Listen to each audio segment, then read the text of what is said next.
Hello everyone, welcome back to WsCube.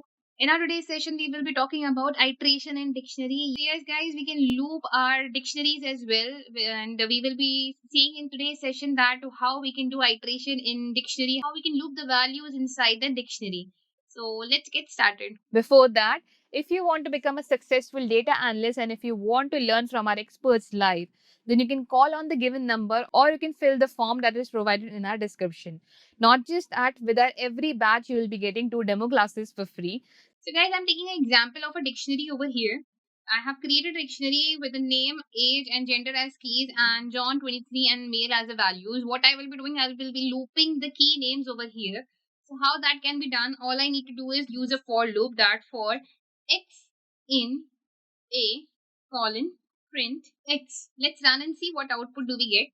We will get the key values over here that we will get the key names over here, that is the name, age, and gender. So our next method over here is use of keys and values as a terms itself inside the for loop. So if I'll be writing for x in a dot keys, and I'll be putting a colon over here, print x.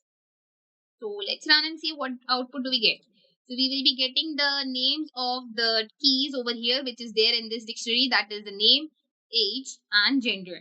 Similarly, if you want to do it for the values, all you need to do is replace the term keys with the values. So I'll be writing values over here.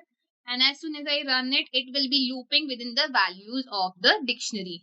All you need to do is use the keys and values as a term inside the for loop. Our next method over here is with the help of use of term items, we can get both keys and values of a dictionary. Let's see how it can be done. So what I will be writing for, I'll be using two variables over here, that for a comma b in a dot items, that is the name of the dictionary, dot items, and I'll be putting a colon over here, printing what? We will be printing both a and b. So a comma b. Now if I run it, you will see I'll get the values over here like name John, age 23, gender male. If you want to make it look more better, all you need to do is you can put a double quotations over here inside, and you can put a colon and close the double quotation and put a comma in between.